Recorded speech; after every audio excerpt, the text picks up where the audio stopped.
What's the worst thing that can happen to a player because of their quirky looks? I mean, getting nicknamed the Walrus has to be up there, right? But was Craig Stadler called that just because of how he looked, or did his famously fiery temper play a part too?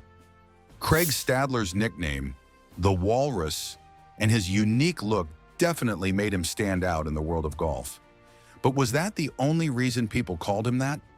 Sure, his appearance definitely grabbed attention. But it wasn't just that.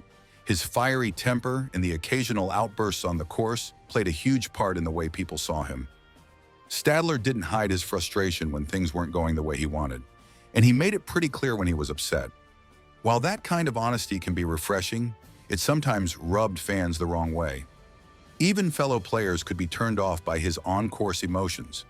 For some, it made him seem like an outsider in the sport, a player who wasn't afraid to show his true feelings, even if it wasn't always the most popular approach. He also found himself at the center of controversy after an incident at the 1987 Andy Williams Open.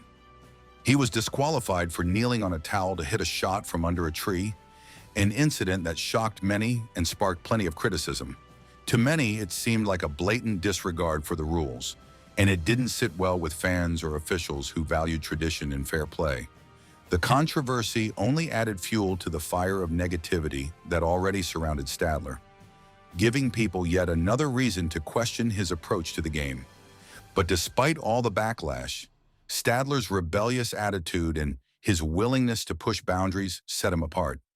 He wasn't the kind of player who fit neatly into golf's traditional mold, and that's exactly what made him so memorable. Stadler may have had a look that made him stand out in the golf world, but behind that unconventional appearance was a player with some serious talent. It's almost hard to imagine now, but Stadler's journey into the world of golf started when he was just a kid, at the age of 4 to be exact.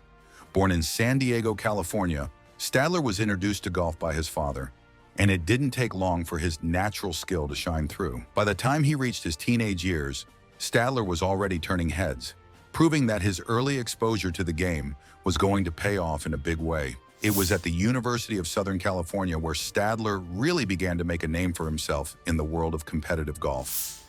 During his college years, he was part of an impressive team that included future PGA Tour winners like Mark Feil and Scott Simpson. Stadler didn't just make the team, though. He dominated. He was named an All-American all 4 years he played. He earned first-team honors in his sophomore and junior years, and second-team honors in his freshman and senior years, showing consistency and skill that would carry him through his professional career. After finishing college in 1975, Stadler made the decision to turn pro in 1976, and it didn't take long for him to make an impact on the PGA Tour. In 1980, just 4 years into his professional career, Stadler won not one but 2 PGA Tour events, the Bob Hope Desert Classic and the Greater Greensboro Open. This was only the beginning of his rise, though. While his early success was impressive, it was 1982 that really solidified Stadler as one of golf's elite players. That year, he won 4 PGA Tour events, including the prestigious Masters tournament. Stadler's victory in the Masters came after an intense playoff with Dan Pohl, a moment that would go down in history as one of the more dramatic finishes in the tournament's history. But that wasn't the only high point of 1982 for Stadler.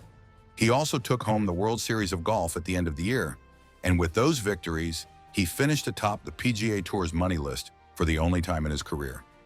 It was clear that Stadler had the talent to compete at the highest level and win some of golf's biggest tournaments. Despite these early successes, though, Stadler's career would not be without its ups and downs.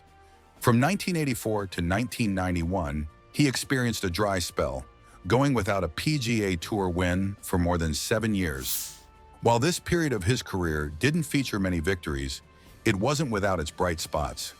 Stadler remained competitive, finishing as a runner-up in 6 different events and consistently landing in the top 10 in dozens of others.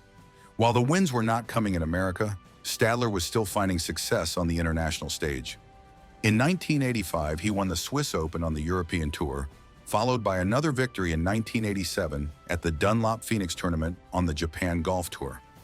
He also had success in the Scandinavian Enterprise Open, a European Tour event, finishing as a runner-up in 1983 and 1986 before finally winning the tournament in 1990. The winless streak on the PGA Tour was finally broken at the 1991 Tour Championship, where Stadler defeated Russ Cochran in a dramatic playoff. It was a comeback victory that many fans had been waiting for, and it proved that Stadler still had the skill and determination to compete at the highest level. Despite this victory, the later years of Stadler's career were marked by a shift in focus. In 1994, he was the featured coach for the Sega Saturn video game Pebble Beach Golf Links, a sign that his influence in the sport was expanding beyond just playing.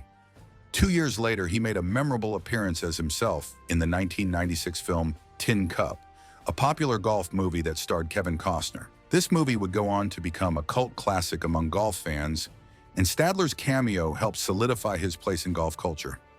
In the early 2000s, Stadler found himself making a shift in his playing career. He began to play on the Champions Tour in 2003, a move that came as he became eligible to compete in tournaments for golfers over the age of 50. It didn't take long for Stadler to make his mark on the Champions Tour. In his first full year on the circuit in 2004, he was the leading money winner, proving that he still had plenty of game even as he entered the later stages of his career. However, physical issues started to catch up with him as time went on. In 2010, Stadler underwent a total left hip replacement surgery, which limited his ability to play as much as he had in the past. Despite the setback, he remained active in the sport and continued to play when he could. In 2014, Stadler made the decision to play in what would be his final Masters tournament, his 38th appearance at the prestigious event. He played alongside his son Kevin in what was a special moment for the father-son duo. It was a fitting way to end his Masters career, and for many it marked the closing of a chapter in golf history. Despite his unconventional appearance and fiery temper, he was a player who knew how to compete and win when it mattered most. His nickname, the Walrus, may have been a reflection of his appearance, but it certainly didn't define his career. Stadler's legacy in the world of golf goes far beyond a quirky nickname or the occasional outburst. He was a true star of the sport, one who not only achieved success on the biggest stages, but also inspired a generation of golfers who followed in his footsteps. He may have had his fair share of controversies and setbacks, but he never let those define him. Instead, he focused on what he loved, playing golf and pushing himself to be the best. His success on both the PGA Tour and international circuits proves that he was more than just a player with an unusual nickname. He was one of the best to ever play the game. Stadler's career proves that success in golf and in life isn't always about fitting into a particular mold. Sometimes it's about embracing what makes you different, staying true to yourself, and doing whatever it takes to succeed. And Craig Stadler did just that, leaving a lasting legacy that will be remembered for years to come. And that's a wrap for today's video. If you enjoyed it, make sure to hit that like button and don't forget to subscribe so you never miss an update. We'd love to hear your thoughts, so drop a comment below and we'll catch you in the next one. See you soon.